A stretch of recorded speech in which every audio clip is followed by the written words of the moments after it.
My guest today is Kaito Choy, an award-winning shoe designer with We Are Underdogs. Born in Hong Kong, Kaito and his mother moved to the U.S. in 2001 when Kaito was 10 years old. Not long after, his father joined them in the south side of Chicago. Kaito has attended the Pencil Academy, won second place in the Pencil World Sneaker Competition in 2018, and he has plans to create his own brand in the near future. You can find, purchase, and wear his newest design, labeled Comma. He is a pleasure to talk with, and I know you will be encouraged after listening. Finally, I get the added bonus of having Mike Yates back on the show, but now as a guest host. Mike previously was on episode 29, called The Future of Education. Be sure to check it out if you haven't listened to it. Enough of me talking. Let's get to the authentic conversation with Kaito Choy. Kaito Choy, it is nice to have you on the Micah Brown podcast. And I got to say, this is quite an interesting way to get you on the podcast. I also have as a guest host today, Mike Yates, who is the one who told me about you and what you do. And so it is a full circle experience here. A previous guest, now a guest host, and we have a new guest here, hopefully a new good friend. Kaito, how are you doing today? I'm doing fantastic. It's Friday, so I'm very excited about that. And thanks for having me. This is my first podcast as well, so I'm very excited. First time to be on the microphone end and not the headphone end. You know what I mean? You're not listening. You're recording it. It's happening. Exactly. Mm-hmm. Right. And Mike, how are you doing today, my guy? I'm doing great, man. I'm excited about co-hosting this. I'm excited about talking to Kaito. So this is great. Solid. Yeah. Kaito, as I told you a little bit ago, Mike does have his own podcast. And so I was like, well, he's like a pro, so he knows how to do this. Let's freaking make it happen. But would love to just jump right in because I know we've even talked a little bit about stuff that I wish had been recorded. So let's jump right in before we talk anymore. And it's not recorded and it's quality stuff. So what's your background? We'll dive into specifics of different pieces of what you do, who you are, that sort of thing. But share with us what your life was like growing up, moving to Chicago, jobs and roles you've had, awards you've won, things like that. Just kind of a brief overview, as much or as little as you'd like to share. Sounds good. Okay. So I was born in Hong Kong, and I came to the States at the age of 10. And to be honest, like before age of 10, just my experiences in Hong Kong is kind of blurry. I think a big part of it is because I was so young and there's a lot of things that are always in flux, and life was kind of crazy back then. Most of my memories kind of was based on like 2001 when I came to the States. And the reason that we came to the States, and this is going to get personal pretty quick, but my mom was at the time was actually trying to get away from my dad. So just one night, decided to be up and just like, let's get out of here. So I remember that very same day where I was kind of in school, and then I got that call from like the teacher was like, yo, Kaito, it's time to go. And she said, bye. And I was like, well, what are you talking about? And then next thing you know, next day I was on a flight. And then I ended up in Chicago with my sister and my brother and my mom. So that's how I got here. You said 2001, right? 2001, 6 months before 9/11. Wow. Oh, gosh. Yeah. What a year. It's incredible. Not as bad crazy as 2020, but, it's up there. It's wild. And I'm glad you brought 9/11 because, like, at the time I didn't even really speak English. So, like, watching the news, I was just like, what kind of movie is this? What is happening? So, like, it was all crazy. Gosh. I know how crazy that was for me. And I speak English, so I can only imagine, like, watching this thinking, wait, is this like a TV movie kind of thing? Or, like, really what's going on? Graphics. So, kind of fast forward to a couple months after I came here, my dad got his stuff kind of taken care of, air quotes, and then he came in here and met up with us, and that's when kind of like the family just started our first endeavor in kind of the restaurant industry, and at the time, like all immigrants, we're just trying to eat, so it just looks like the right thing, it looks like the path to do, to just open up a restaurant. That's what all the other Asian immigrants do, so we kind of jumped right into it, and the restaurant business kind of lasted for 6 years throughout my high school years. So I remember specifically like showing up to school, got that grease cologne on me, just smelling like straight up the fryer, right? And I remember kind of those days, and and working in the restaurant, learning how to talk to people, speaking English in it's well, learning to speak English in the service industry, it comes very easily because when you're just having all this back and forth and practicing, you tend to pick up English very quick.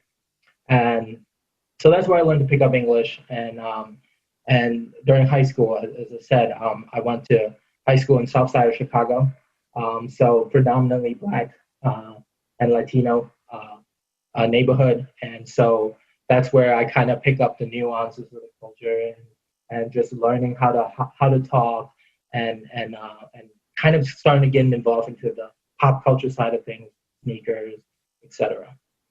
And I don't know how deep to kind of get into this, but the whole It's up design, to you. okay. And so the whole design thing kind of started when I was in seventh grade, actually. That was when the restaurant first started. We had Wi-Fi at the restaurant and we had a computer. And one of the first things that I got was Photoshop 5, I think. Photoshop 5, pirated it for free off of LimeWire. And I started going into forums and started picking up random stupid habits, not stupid habits, stupid hobbies to kind of start to engage with people because I'm just trying to find ways to fit in. Right? So I started doing magic tricks when I was really young. Started doing some pen spinning stuff. Wait. Magic tricks. Yes. What do you? Please tell me you keep up with this to some degree. You know, every once in a while when I have a couple of drinks in, I start doing magic tricks. but I don't believe you. You might have to prove this at some point. You might have to like post on your Instagram. Like I was challenged on an interview. Right now, I just have a coin and just like very simple sleight of hand stuff, but you know, it's kind of that was terrible. You got to work on a sneaker that's designed like a deck of cards, like an ace of spades. Ooh, that would be really sweet. Yeah. So I'm kind of jumping off of that point, the whole magic stuff. I did pen spinning too, all types of weird internet niches, right? And kind of being in those forums and interacting on the internet, I kind of was using Photoshop as kind of like a way to communicate because I was communicating better with images versus typing out the words and messaging. So I started making graphics for some of these websites, and that's how I kind of got my feet wet in the design game. So that's awesome. Kind of fast forward a little bit more, since I come from like a South Side kind of high school, it wasn't really designed for you to kind of go to college, I think, in a lot of ways. So what is interesting though is they make you pick majors in high school, in that specific school. The school is called Mary Curie, by the way. They make you pick majors early on in your sophomore year, so you kind of have some skill sets going out of the high school. And at the time, it just feels kind of like short-sighted because they don't expect you to go to college and whatnot. But now thinking back on it, to be able to early on pick up those skill sets was just so valuable. And I picked up commercial photography because I knew kind of the Photoshop side of things, and I know how to Photoshop pictures and all of that. And so I did that for a couple of years during high school, did like some regional awards and random things, and mainly was just going on the websites, like making logos and just kind of just hustling, making money. And then from the forum work too, I was kind of doing this little side business thing of, it's kind of illegal, but kind of going to, we won't tell anybody. Going to eBay and buy like broken PSPs, like those Sony PSPs back in the day. So you mod it, you break the system essentially, and it stops working. But taking those systems and returning it to Kmart, and so swapping out a new system, the one that would work, and then modify it, like put lights on it, tricking it out, making it like almost like a Honda Civic of a little gaming machine, and then I would sell it back on eBay. And like that was kind of my hands-on experience of product design, and kind of colliding with the graphic design. Just so you know, you are speaking Mike Yates' language right now. Yeah. If I still worked at a school, I would design an entire 6-week, 7-week workshop where we do just that, minus the returning to Kmart part. I don't think that's illegal. I think that's smart. You know, Gary Vee used to do that. he used to. I don't remember if it was a pack of baseball cards or whatever, but he'd buy something off of eBay for cheap, and then he would go take it back, like return them to Kmart, and he just like made a business out of that. And like back then, Kmart, like some about those retail workers back then, they weren't so in tune with like the nuances of the product. They won't check the serial numbers. They don't know like that. So they're just like, all right, well, this is in the same box. Like the void sticker is there, but whatever. And then they would just return it. So I love that you said that that's where you got your feet wet with product design. Like, could you tell me like what specifically about like modding the modifications you made, like how does that influence the way like how did that influence the way you think about product design? Yeah, that's a great question, because I think a lot of schools that you go to that would go that you study product design, they kind of teach you how to build a product from ground up. But if you take a product and you modify it, you're actually dissecting it and taking it, reverse engineering it. There is a level of understanding that I was able to get kind of from there. And then at the time, you also like working with a forum and interacting with those people. There is essentially, that's your consumer group, right? And they have trends that they like. So for example, back in 2006, LEDs on the transparent thing was popping. Like that was the thing that I would make a lot more. And then later on, maybe laser cutting is the new thing, customizing is the new thing. It was a very elementary way of translating desires into a product, if that made sense. So that was kind of the gig. I think that's dope. So that was high school, and then I went to actually U of I, University of Illinois Urbana-Champaign, 2 hours south of Chicago. That's when I went to school for product design. And me kind of coming from an immigrant background, my parents didn't really have insights of design, where to go in college. They didn't go to school. They were just, kind of caught up in the momentum of life, and that's how we got here, right? And so I just went to the nearest school, like in state, so I can afford it. They have product design, and my sister also went there. That checks all the boxes that I knew back then, right? So I did that, and then went to product design. Second year of product design, I got an internship to Under Armour in Maryland, in Baltimore, and got the internship. And what was really fun and interesting about the internship was my key fob. I went in as a graphic designer because that was my core skill set at the time, but my key fob was kind of glitched, and it kind of got me everywhere that I wasn't really supposed to.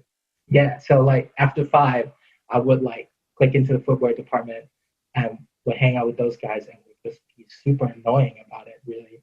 And just was like, what's that? What's this? What's that? What are you guys working on? And then eventually kind of begged my way to get a project from the creative director of the time, Dave Dombro. And he gave me this skating project, just to create a skate shoe. And dang. And I delivered it, and it wasn't great, and it wasn't made or anything, but it was a great insight into like how much, like there was so much room for you to. There's so many paths that you can take when you're in this space, and learning that I think is very valuable.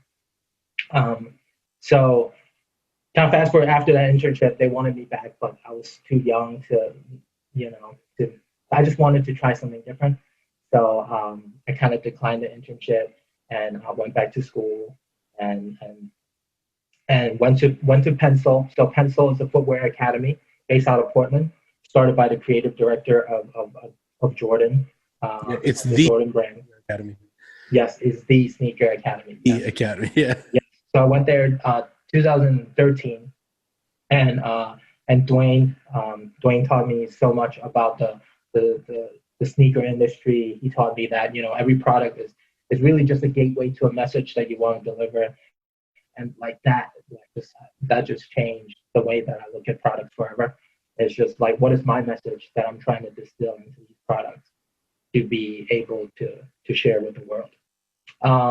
Just real quick for those listening, that you just kind of just went on past, and it's a really big deal, and I think can be applied to so many things. I refer to it as just brand. Like, do you have a brand?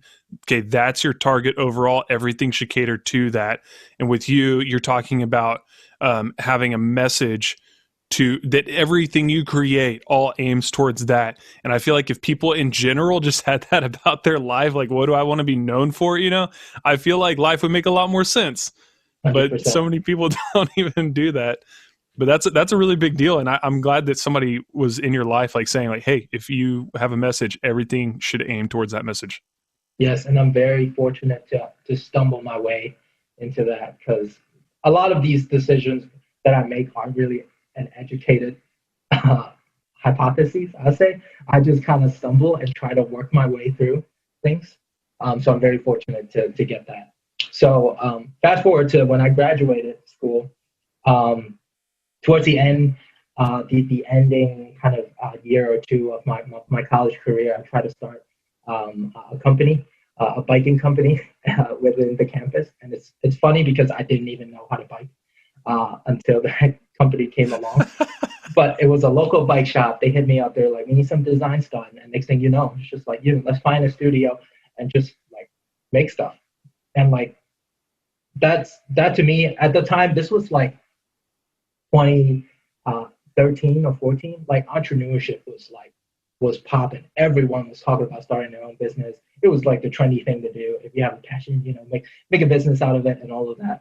It was like kind of that peak of entrepreneurship, I think. So me kind of being young, kind of gravitated towards that. And it was just like, oh yeah, I'm a business owner or whatever. Kind of right away went on LinkedIn, called myself a CEO. There you go. That's how you make it official. Exactly. But the crazy thing was just learning the process there's so much more rigor to it. And at the time I was into the idea of being an entrepreneur, but not really dedicating to the message that I wanted to deliver. And there was a big disconnect in that. So with that being said, we did created a lot of good work, and that company is still going within campus, and they're thriving in many ways. I'm just no longer a part of it. We're still friends, and it's all good. And during that time, right before I kind of stopped that business or my affiliation with the business, and this is something I don't think you guys know, but I actually is a full-time appliance designer in Whirlpool Corporation. So I design refrigerators and ovens. That's what's awesome. So they reached out to me, and I've been there for 5 years now. I'm kind of leading a couple efforts with my team in kind of creating the global kitchen vision now. And so I actually do kitchens by day and then sneakers by night. So all this sneaker connections that I'm making with you guys right now, it's all kind of comes from after hours. Which I got to say, sneakers and kitchen are two incredibly important staples in people's lives. Yeah. So you're touching some lives in very impactful ways, Kaito. Yes. Back when I used to go refrigerator design heavy, I used to have this joke was like in the morning I keep the food fresh, and then at night I keep the feet fresh. That was like the freshness thing was a thing. I think Mike was trying to say something, but his audio is cutting. What'd you say, Mike? Oh, I was saying that the like literally the kitchen and my sneakers are the most important things to me outside of my family. So, like you're a hero, bro. Not all heroes wear capes. Some wear sneakers. Right. Yeah. So and kind of here I am now. I think how the We Are Underdogs brand came about was also kind of a story in its own. But that's kind of my background. And yeah. Awesome. We definitely have a separate question for specifically how you got involved with We Are Underdogs. So we'll get to that in case anybody listening is like, wait, don't just cut it off there. We're doing it on purpose, so you can just hold tight. This next question is arguably my personal favorite. I was asked this a long time ago, and it really made me think, and I realized this is a really good way to get to know somebody. So I'll ask you, what are obstacles or events in your life that have most shaped your character or who you are in general as a person, and how? Yeah, that is a fantastic question, because it's really the things and how you react to things that kind of makes you, right? So I want to say in the past, if you were to ask me like a year ago, it would have been, coming to a new country and just learning the culture and just trying to fit in. And I think that's where a lot of my creative language comes from. It's just me trying to figure out what's going on. And I think that was a big event, a big moment in my life, me moving here when I was 10. And this second one is a bit more personal. So earlier this year, I think right after COVID, after March, I lost my dad. So I was actually at home with my brother, kind of doing the end of life care, kind of going into the nitty gritty of it, to changing diapers and having like some the craziest physical kind of contact and touch with my dad before he passed in May.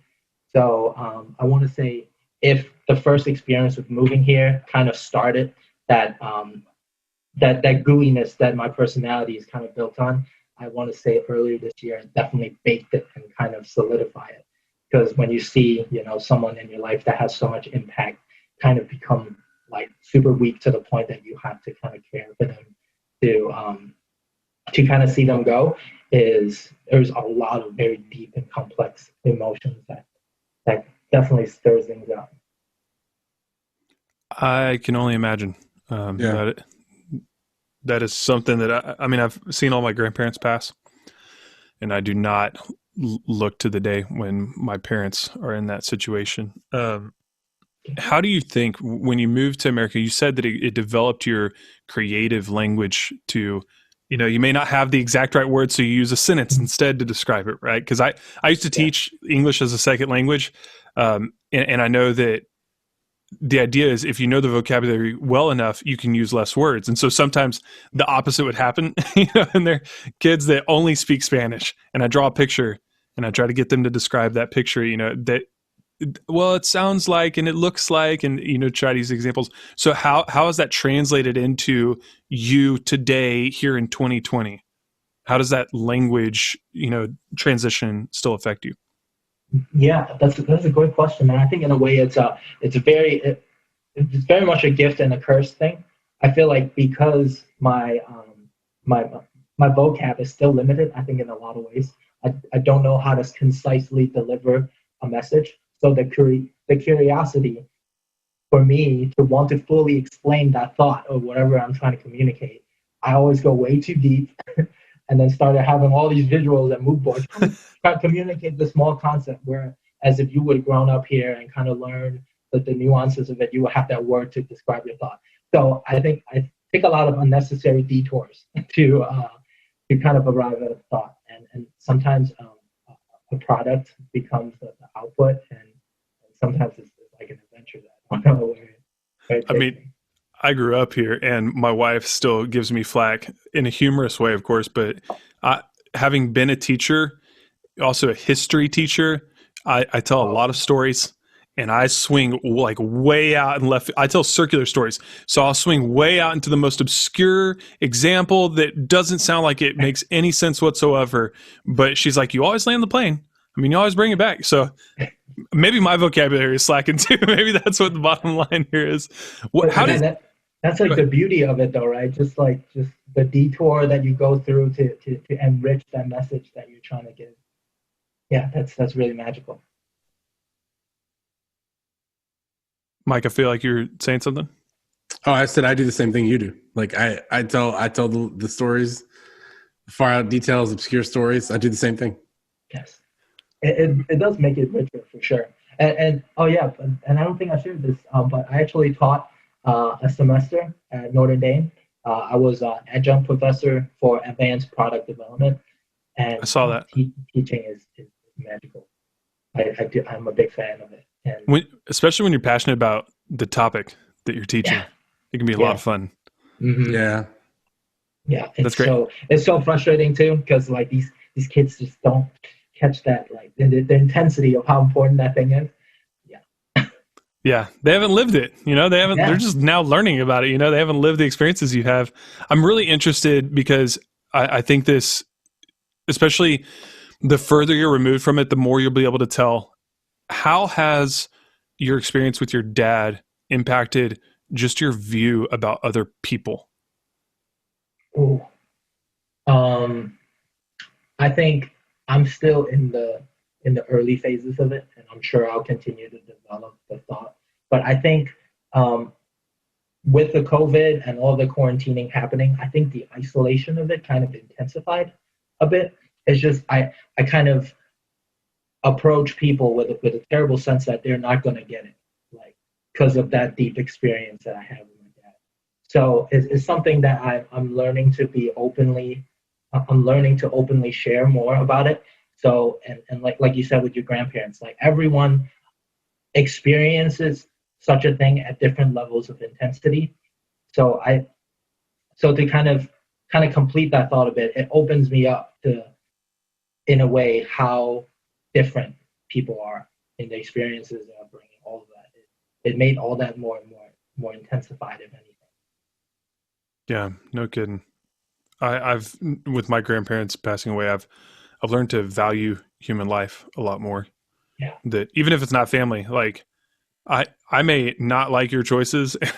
I may not like being around you a whole lot, but I value your life as a human being, and that should mean something. You know what I mean? And you kind of notice how fragile and how fickle things are. Dude, so imagine going through. I don't know. Are you married? Do you have kids? Anything? No, Okay. I have a fat cat and a girlfriend that I hang out with. Wait, fat cat and girlfriend. So you're saying the cat is your girlfriend, or I'm just kidding. I don't want to set you up for failure there. But when you've had the experience of seeing somebody pass at the end of their life, and then you're there for the birth of one of your kids, and you see the beginning of life, I think Mike would have to speak to this some because you got like a million kids. But whenever you see the birth of your kid, you've now seen the end of life and the beginning of life, and it puts things in a really weird perspective. It does. I mean, I haven't had kids yet, but I can only imagine because it's very intense way to kind of summarize an experience that is life, right? So, yeah, I don't even know how to build on that. Yeah. Well, let's kind of. I've got one more question that's kind of on the personal, and then we'll ask about inspiration and jump into some shoe stuff. But yes. This is the last deep question as far as personal goes. No, I promise, unless you want more. But if you died tomorrow, what do you hope people say about you when you're gone? We were talking earlier about what's your brand or what kind of message are you trying to send? So what is that message? Have you thought about that? I actually asked this to somebody one time and he goes, "Oh no, I have no idea." So maybe you haven't thought about it. Maybe this is the first time you've ever thought about it, but what do you hope people say about you when you're gone? So I have definitely thought about it. And I think in my presentations in the past too, it has always changed and kind of evolved. And but when you sent out that kind of questionnaire just for the framework, I was thinking about an answer for it, and then I just put it in air quote, he was chill. Like that was the thing now. Like especially when you're going through like life and death and stuff, you kind of realize how small and minimal kind of we are in a way. So I hope that the takeaway was that, I was a friendly person that got along with it. I hope my work will speak at a different magnitude. But at the end of it, I'm just like, I hope I was a relaxed person, a nice person to talk to. And people are always comfortable in trading thoughts with me. And that's what I really strive for now. And if it takes a shoe to start this conversation, then so be it. I like that. If it takes a shoe, so be it. Yeah. Tagline right there. Well, let's kind of shift gears a little bit. Want to know who inspires you the most and how. Now, it could be somebody in the sneaker industry. If you have a kind of an idol or something, let us know who that is. Or if it's just personally to keep you going, who is that? Yeah, definitely a couple of people. Kanye is one of them. Just him, evolving through his work and his philosophy and translate it in different ways through music, sneakers, and fashion. There's a lot I learned from that. Another LA chef, his name is Choy. It's funny because my brother is also named Roy Choy. But he started a taco truck in LA, and he kind of fused Korean barbecue with LA street tacos. Something about the cultural translation of it to deliver a message, again, I really love. David Blaine is a huge inspiration. just me from my magic days. I realized like there's misdirection in the way I talk. There is small little nuances to bring like a little element of delight at the end is something that I hold pretty dear to my heart. That's great. I love it. Yeah, the David Blaine connection. Maybe one of these days you'll have like the David Blaine line, or something, or just like one shoe to embody David Blaine or something. Yeah, actually, probably look at you really awkwardly to wait for your reaction. Yeah, exactly. That's my David Blaine look. David Blaine follows me on Twitter, guys. So that means that he and I are boys. Like, oh yeah, David Blaine, we're friends. We've never met, we've never talked, but he follows me on Twitter, so I'm gonna tell us that we're friends. That's what's up. That's fantastic. I think that especially like we should put out this episode and then tag him whenever we post about it. Be like, you were spoken of. You're next. That'd be awesome, man. Well, let's get into the daily, because I know. To be frank, first of all, I have big feet, so I already have a hard enough time finding shoes that fit me. What's the largest size that We Are Underdogs make? So we used to go up to, I think, 14 or 15, but like a lot of small companies, we can't really hold that range of sizes. So I think we go up to 12 or 13 now. So I wear 14 or 15 depending on the shoe. And so that's why I was like, man, I'd love to get some of these shoes and like wear them and rep the brand, but I doubt they have my size. I'll have to ask Kaito. One day we'll get there. Appreciate it. Put me on notice. Put me on the list whenever it happens. Sure. Whenever you get the David Blaine shoes, make them in 14s and I'll squeeze into them. But would love to know what the typical day looks like, because again, I don't know a whole lot about the shoe industry. That's Mike's realm of the world. And I know that a lot of people listening, they know what they buy and they know the big name brands, but like I wasn't aware that there were so many brands out there until I talked to Mike. And now I'm like, well, what goes into this? Like, I know how to start up other companies by concept in my mind, but like what goes into a typical day of being a part of a shoe company? Wow, that is a great question. So for me, I think a lot of footwear designers have different experiences. So officially, I don't really have a footwear job. Like footwear is my nighttime gig. So my day starts at 6 p.m. with the footwear situation. And like you and Mike said, yeah, the industry is extremely saturated. There are a million brands out there. And however, there isn't really a good platform that opens up the shoe creation process to creatives. And I think that's where We Are Underdogs really came in and really wanted to bring that platform to life. Because if you go on YouTube, if you go on anywhere right now, there are these influencers or content creators that are dedicating their crafts to just learning about sneakers and stuff. And that's kind of our entryway. And me kind of as the special projects lead, I go and talk to these people, and sometimes they make these connections, and from learning through the story and matching with their interests, I design a shoe that tells their story, and then We Are Underdogs creates that shoe, develop it, and put it out to the world. Yeah. I mean, I think that's why We Are Underdogs is one. It's literally. I mean, it's one of my favorite brands. Like it competes with Saya Collective because Devin Carter's dope. He's awesome. He's just so raw with it. The way he communicates on IG, right. Yo, read like he's the only guy that can get on Instagram and say, you know what, I'm blocking your account from my Instagram account, which is the only place where you can find my sneakers because I got that many customers and that many colorways. Like, yeah, he's definitely shaping a path in the industry, and just the amount of colorways, the amount of stories that he come up with his shoe. He's definitely a big inspiration for the brand and myself as well. What's y'all both said it? Colorways? What's that? That's the color that your shoe comes in, like the patterns and the colors. It's called the colorway. And if you're not familiar, check out Saya Collective on Instagram, which is basically the only place where you can see his shoes, and you'll see every day, 3 to 5 times a day, he's posting a new design of a new sneaker that's going to drop in the future. Like that guy, and he's not, nobody's really a one-man show, but he's as close to a one-man show as it gets. Like the dude just dropped a sneaker on George Floyd's birthday and gave a bunch of the money to George Floyd's family. Like, yeah, he has definitely hit a point where he has a good level of demand, and he has the means to create it in a fast-paced kind of rhythm. And if you look at, like, if you're not Nike or Adidas or any bigger brands, it's actually quite hard to do, I say, as an independent brand, to constantly develop and to constantly create.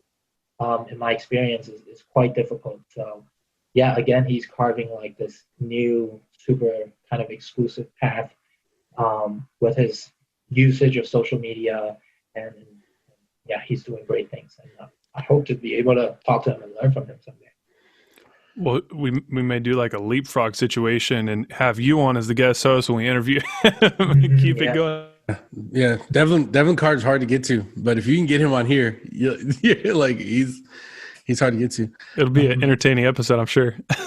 Yeah, I mean, the coolest thing about him though is that, you know, the reason why I thought about him to talk about here is because, like, Kaito, your stories are very similar. Like, you know, he didn't go to Pencil, he didn't have the internship, and if you're not familiar with Devlin's story, he basically got tired of the big sneaker company stealing his designs. So he would like customize Jordans and like put new fabrics and all kinds of stuff on them. And then he saw his, like, a sneaker that he knows that he made. He like customized it. He saw them actually release it. And he was like, nah. So he went to design school, similar to you, and started his own brand from the ground up. Like, you know, and now he's got Shaq's buying his sneakers, Steph Curry, like all the, you know, a lot of celebrities. But I have a question for you related to We Are Underdogs. Oh yeah, for sure. I've had a chance to talk to you. I've had a chance to talk to Jason Negrito, who's also a dope designer. So like what is the process? Like what's step one when you guys think about designing a new sneaker? Yeah, that's a great question. For me, I'm on Pinterest almost all of the time. Pinterest, Instagram. I find the specific detail that I like. I feel a specific vibe that I like, and I capture that in the visual library that is either like on the computer or in my head. And then, and this is kind of quite a personal design process. So if you talk to Jason, it'll probably be different. But there's always like this state of mind that I'm in that I want to be able to manifest into a shoe. So this new one that I'm working on, I don't think we even released any information on it yet. But so the reason why my first shoe was Comma, because I have a big focus on the narrative of life. So Comma is like a tool, a punctuation mark that you use in what's it called, like in an essay or in the writing. So, and the second one was apostrophe. And then this third one that I'm working on, I'm actually gonna name it, I think, like the question mark, or the question racer is kind of what I call it. But the whole thing comes from like the uncertainty that's coming from now. And for me, it's just like, how do I capture my anxiety and like whatever is going on in the world into the shoe that's relevant in the world of trend, and then just kind of mix and match it and create this recipe for this thing that I hope people will love. So that's kind of usually where I start. But if we're talking about kind of like the nitty gritty of the business, you start off with the tooling, and your tooling is your outsole. That's kind of on the bottom. That's the thing that costs a lot of money, because you need to make these giant blocks of steel, pretty much, create the shoe, the sole shape that you want, and then they inject like hot material in it. That's injection molding, or you could do compression molding, different types of molding to create your bottom. And when you're talking about different sizes, that's where the big commitment comes from. You're creating all these different sizes of this metal blocks that makes your sole, and then you have a last that goes on top of it, and that's the shape of the shoe. So from there, you have the overall silhouette, right? So the Jordan 1s has a very specific silhouette. The Air Force 1s has its own. So finding that, it's like the first thing that is the most important in the process, because that brings in all the feel. When there's like a bulky toe, that's like a boot. That's like a whole different type of vibe that you're going for. So depending on silhouette, you start there, and then from there you sketch and you draw the panels, use Photoshop, and then at that point it's just, again, going back to the design language. How do you communicate your design language in a way that's compelling and it looks good, and the manufacturer understands what you're looking for so they can make it. And then from there is samples. You look at samples. A lot of my work with We Are Underdogs happens remotely. So I send in my design, and then they will send me pictures of all the views of the sample that they make. I draw over it in the iPad, like this line is a little off. This is a little floppy. I see the glue coming out here a little bit. It doesn't look like it's comfortable, and they have kind of the resources to continue to change that before they create the production piece. Does that answer your question? Yeah, it is. Yeah, and you know what I love about We Are Underdogs specifically is if anybody's listening, if you follow their Instagram, they will show you the design process like on the Instagram. So like, you know, I've pre-ordered shoes from We Are Underdogs, and then seen like, I saw this post on Instagram. They got all the uppers done. That means I'm getting my shoes in like 3 weeks. And then 3 weeks later, here they are. And so like, it's something that I've come to appreciate. So yeah, and it's something like I think internally the company is very, very proud of. Like, we're not having like types of shady labor working on the shoes. Like, we have craftsmen in there. We have these very experienced leather workers creating the uppers that you see, and we're very proud to show that and bring that to the forefront. And some companies might not have that proud behind the scene kitchen that they can show. So we're very proud of that, and we want to honor that process.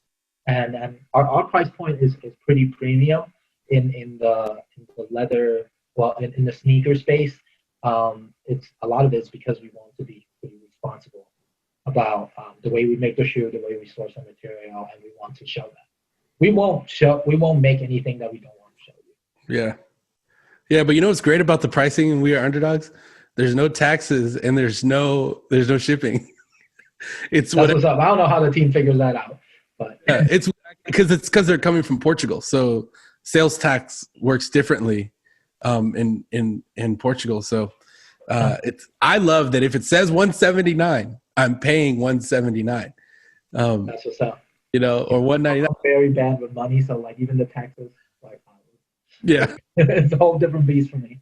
Yeah. I mean, from somebody who spends way too much on sneakers, I am much more likely to buy a sneaker that costs $199 with free shipping than I am to buy one that is $180 and I have to pay shipping. Like, noted. 100%. I am totally on board with that. Whenever I'm shopping on Amazon, I'm like, wait, is shipping included or is it not? I'm not figuring out the math right now. Like, I don't need to do this. Just tell me yes or no. Exactly. 100%. Yep. Yeah. Cool, man. Well, so I know that there's a connection between Pencil Academy and We Are Underdogs.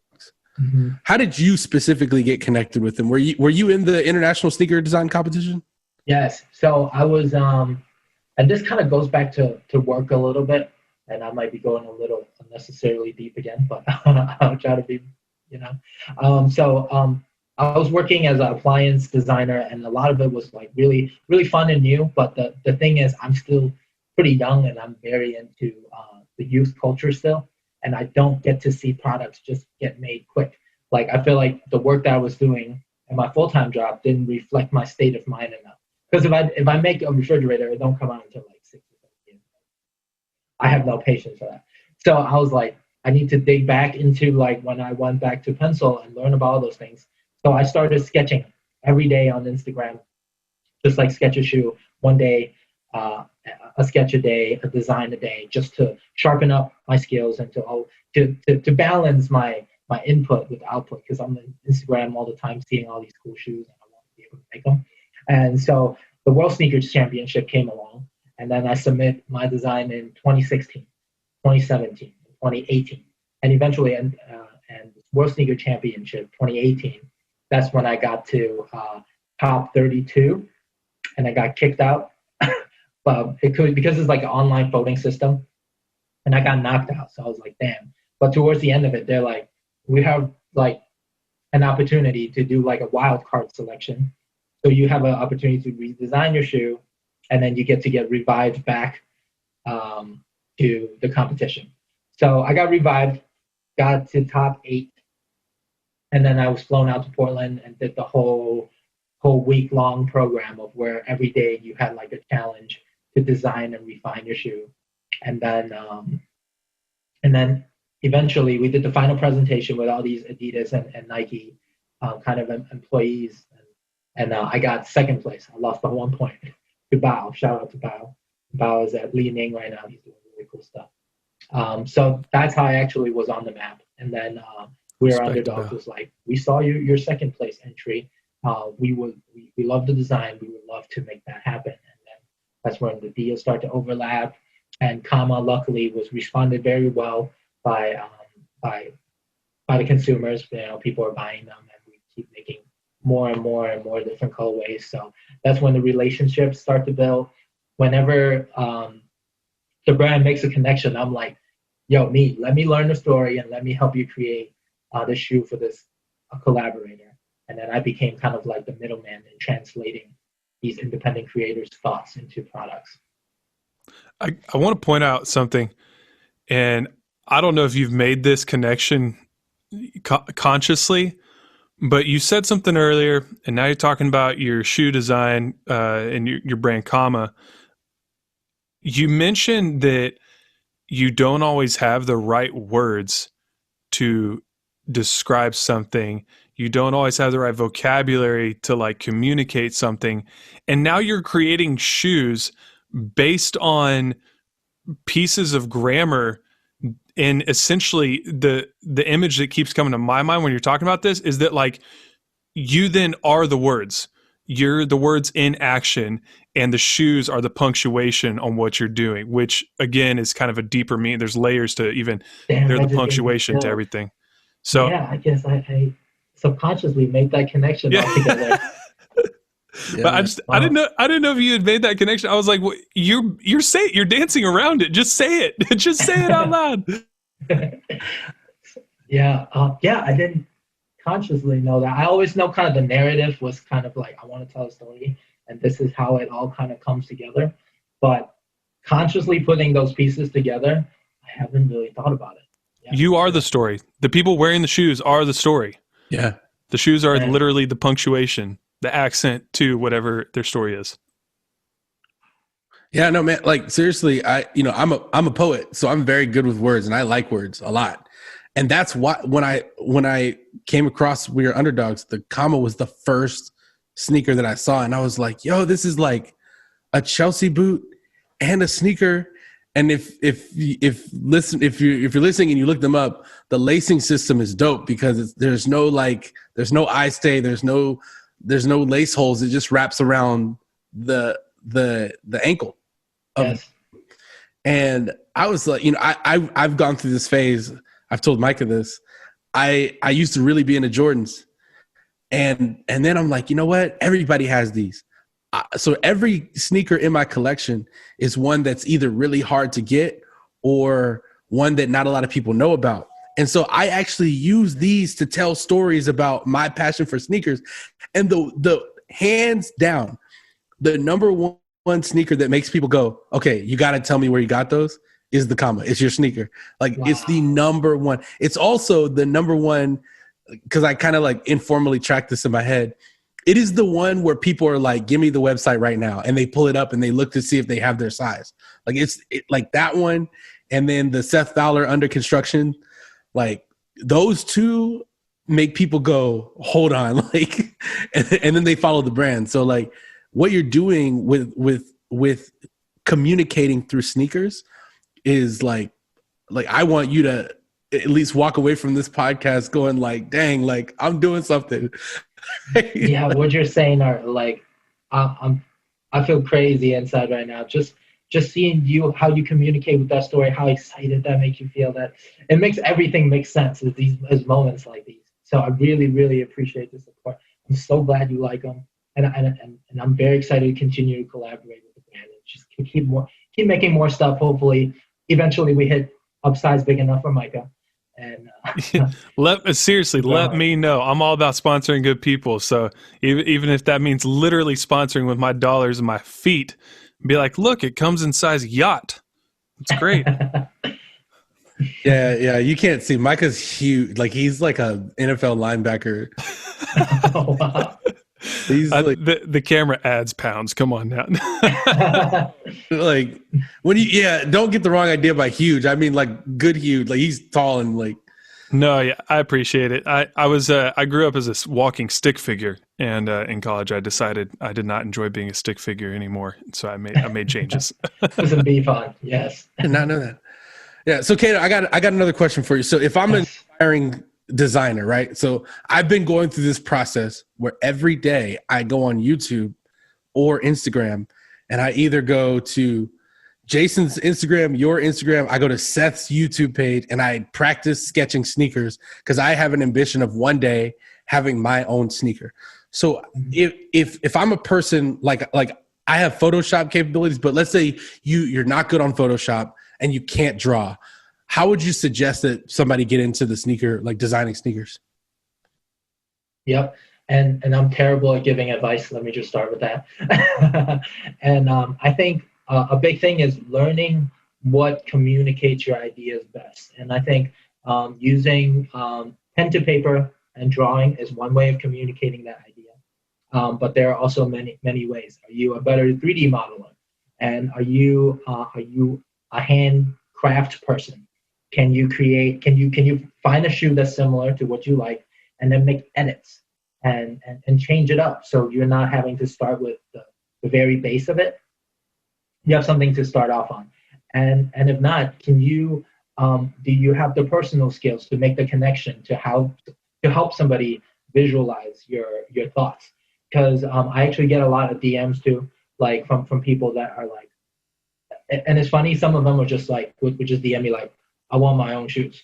And I'm like, what are you about? Like what where do you come from? Like do you have any ideas? So like I want to say like start by, understanding the thoughts and try to communicating it, I think is the best way to do it. And whatever that way that express you best, like use that. Is it like a giant graffiti mural thing? Maybe. So awesome. Yeah. That's a great answer. Mike, I know you had a question here about software. I'm very curious. If you don't mind, I'll just ask it since I brought it up. But what software are you using to turn sketches into digital vectors and renderings? So you started with, just for a recap, you started with Photoshop 5, which I don't even know what number we're on now. I know it like my Adobe Premiere automatically updates now, so it may not have a number. Anyway, you started at Adobe Photoshop 5. Now what are you using? Is it even in the Adobe world? Is it something completely different that's specifically for shoes? I'm a tech guy, so I'm very intrigued. And even better, do you use one of those like pads, like animators, where you draw on the pad and it shows up on the computer? Because I just need to visualize what's happening when you do this. All right. So it all starts with me with pen and paper still. I still like pencil to paper. I think it's the best way, the quickest way for sure. And Photoshop, it's funny that you mentioned that because like Photoshop has changed a lot. I'm on Creative Cloud now, and it sounds like you are too because it automatically updates. But I still use the most basic things in Photoshop, like what they have in Photoshop 5, because I learned that on early. I'm still using that. I'm just still using the brush tools. And a lot of times I just use my mouse and draw boxes and fill them in. You're just using what you know, and you're good at it. Be proficient, with it. So Photoshop is a huge one, and this one that's more in the past couple of years is Illustrator. So if you don't know, Photoshop is kind of like a pixel based, and I'm kind of butchering the explanation, but it's pixel based. So whatever you draw, it shows that that's at that pixel. What you draw is exactly as is. That's why when you print it up too big, it gets all blurry and pixelated. But Illustrator is vector based, and vector just means like it's a formula telling the computer what to create. So And you're still drawing lines and stuff. It's just better instructed for the computer to recreate that graphic, so you can scale it at a different size, and the computer will know what to do. So Illustrator is how I kind of create those content to share with the factory and the developer. But yeah, those are the main tools. I use the iPad now. I'm not on the off-screen pad anymore. I used to, but like now it's directly on the iPad, and it's just straight up magic. I use Procreate on there. That's the specific app. The iPad is awesome. If you see my logo for the podcast, the microphone, I drew that on my iPad before I sold it. It's a lot of fun, and depending on the app that you use. If you use a really good app, quality app, it works a lot like a pencil, color pencils, watercolors, whatever. It's awesome. And a little bit of a pro tip. There's a little screen that you can put, like a screen protector. It's called Paper-like.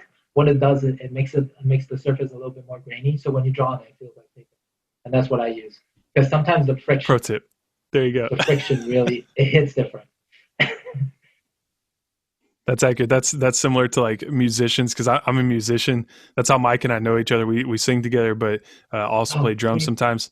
And like one of the biggest pet peeves, I'm a drummer mainly, and I've been drumming for like 19 years or something. I've lost track. But when you play on electric drums, like you don't play as well. I'm convinced, because it doesn't feel right. It doesn't feel like it should. And when it doesn't feel like it should, the skill level gets tainted because your body is not in sync with your mind. And so like, I know it sounds like such a little thing, like add a screen protector, it'll make it feel like paper. It sounds like really simple, but I'm sure it makes a world of difference for you, because then you feel like what's in your mind just flows right out through your hand onto the iPad. It's the exact same thing. It's like that small little contact point just makes all the difference. Yeah. For real. What other questions do you have, Mike? I think we've touched on a lot of these. I think we've touched on all the ones that I have. I guess I always sort of have this question in the back of my mind. And I told myself I'm not going to ask what's coming. Because I know that the Nightwing is coming. I know that there's been stuff in the works for We Are Underdogs, but in 5 or 10 years from now, like, do you see yourself starting your own brand? And if you do, like, what's it going to be called? What's it going to be about? Oh, this is a dangerous one, because I've been keeping it in my head and so long and letting it manifesting into this beast. But I think it circles back to what we talked about earlier. But the big thing is about sharing the message, right? So the message that has kind of evolved in many ways is that I'm very interested in just different types of passions from people. Because at the end of the day, I think it's the work that kind of defines the person and who they are. Is not what they say at the end, it's the work. And passion just kind of helps you kind of cut through all of the BS and helps get to the work. So I developed this weird idea in my head of naming this brand Circus. And Circus is just a ring where people sometimes are passionate because of their upbringing, because of their oddities, and they're just coming together for performance and entertainment. At the end of the day, it's somewhat a distraction for this thing of life sometimes. And I think there's a lot of different paths you can do. So ultimately, I would love to start my brand under the name Circus. I don't know how that's going to evolve. I hope to create another platform for the less fortunate to gain skill sets, for people to be passionate about something, and just get them through life and just to be able to share. I think that's the big aim. Love that. I'm just saying, if whenever you start your brand Circus, if you do end up making shoes my size, please don't call them clown shoes.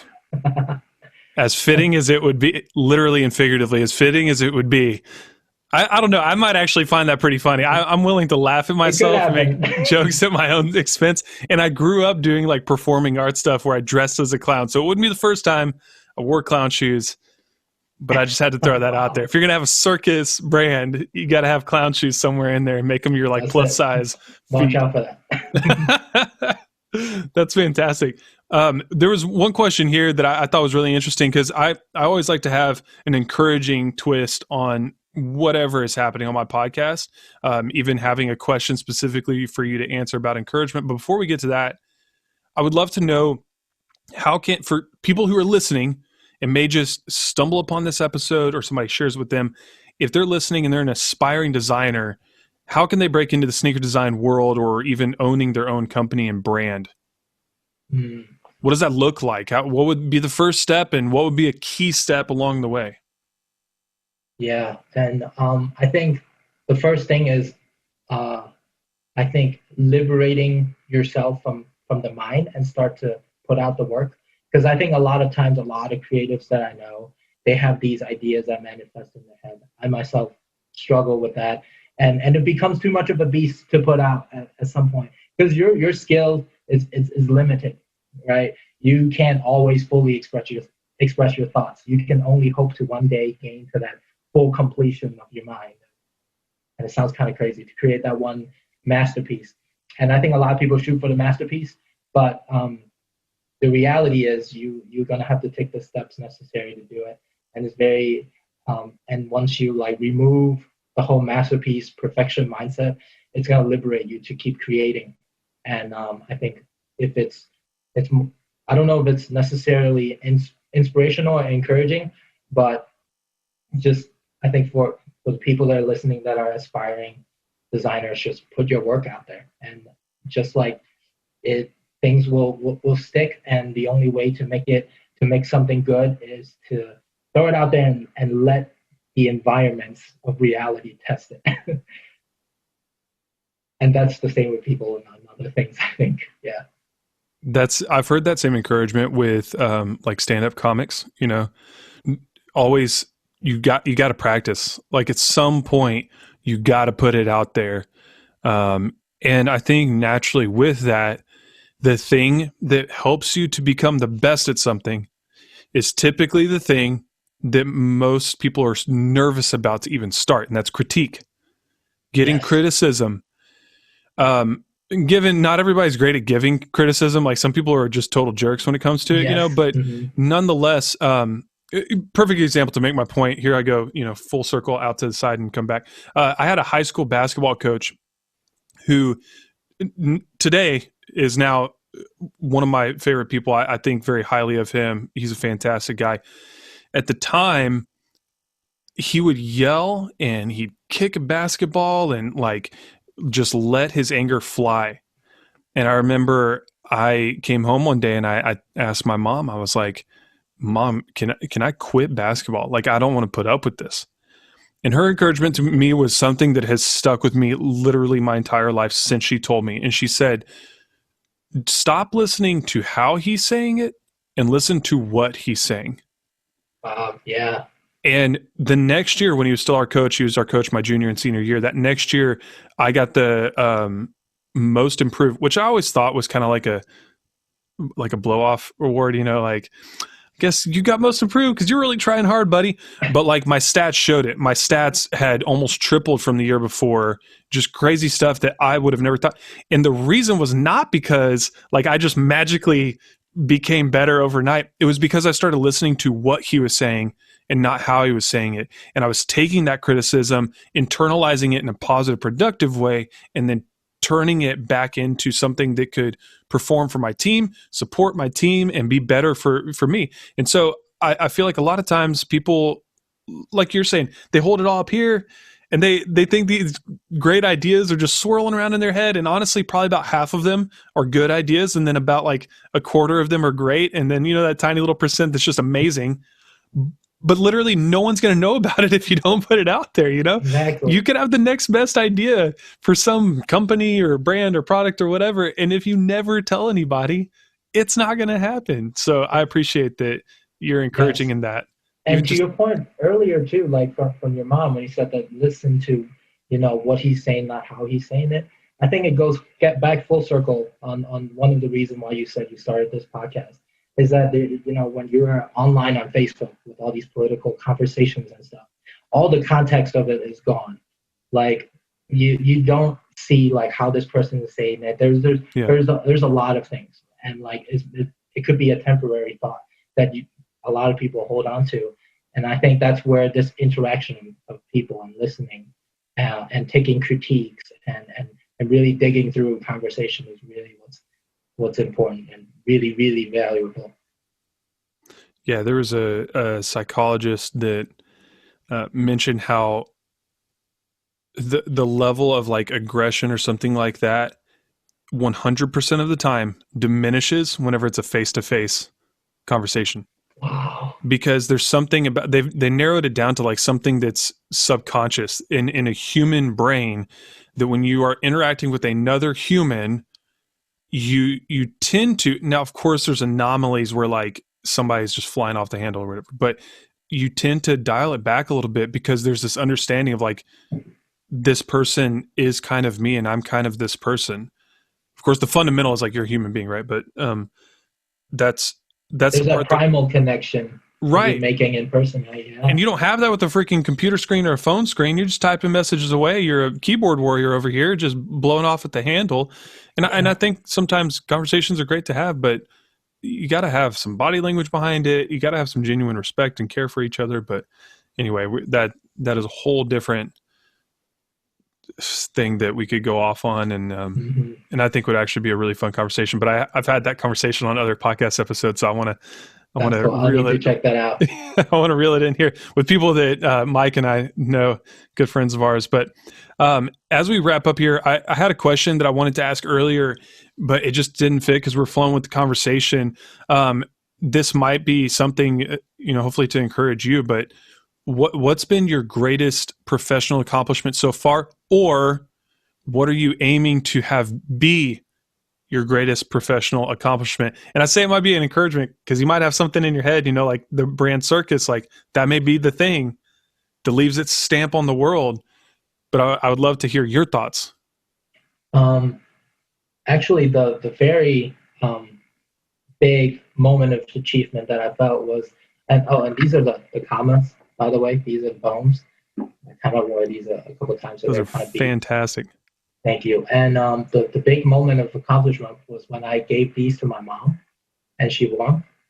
And it's funny because she is kind of like this immigrant lady that's always grinding and surviving. So she don't really have the context of what I kind of fought through to kind of make this shoe happen. But at the same time, she don't know that all of her sacrifices made this happen. So there's like a magical gap in between all of that, between coming here and making that shoe happen. So for her to wear it was like a fuzzy feeling of like everything making sense. So that was the accomplishment. And I think about that all the time. That's so cool. Did you, when you handed her those shoes or when she put them on, did you have kind of like I'm asking this because this has happened to me in a very specific situation, but did you have a moment where flashbacks, like almost like a slideshow of every moment like that got you to that point, whether it was like you walking on the plane to fly to America, your dad coming to America, you getting to Pencil Academy, like, did you have that like slideshow happen in your mind? Hell yeah. It was, a lot of it was masked by my ugly cry. Naturally. They go hand in hand. Yes. So yeah, it definitely happened. And it was very weird. And it was funny too, because my mom was just like, "Oh, a shoe you made." Just being like that. She takes your great accomplishment and just, it's a shoe. I don't understand. Oh, a shoe. Yeah. Mm-hmm. So, yes, that's definitely happened. That's amazing. I love that. And I don't know when they were released, but was your dad able to see the shoes that you made? Yes, he saw it. It wasn't really designed for his body type, so I didn't get in a pair, and it's kind of complicated to put onto, so he never got his own pair, but he definitely saw it. He was also like, "Oh shoot," but it was magical nonetheless. A part of you, I'm sure, was like, do you even understand what it has taken to get here? Yes. I'm sorry, I'm not yelling at you. Exactly. I definitely said that. 100%. Let me give a presentation real quick. I'm just going to give you the step by step. Here's me like half dead, okay, and then me coming back alive, and I finally made it. We're good. Well, Kaito, as we wrap up here, man, first of all, this has been a great conversation. I love. My wife asked me, and this definitely ties in. Like, she was like, "So, do you want to keep doing the podcast?" And I was like, "I'm having some awesome conversations with people that I otherwise would never have." Like, that just don't exist. And I love getting to talk to people. So this is a perfect example of that. I've enjoyed every minute of this. As we wrap up, I want to ask one last question for people to hear you say. And then the last piece is just how can people connect with and support you? But the question is this: what encouragement would you give to those listening? I know you gave some encouragement to aspiring designers and that sort of thing. Maybe touch on that again, but what encouragement to people maybe who are immigrants, people who maybe are growing up with kind of every obstacle against them, or people who simply their key fob opens every door, and you're like, what do I do with this magic tool here?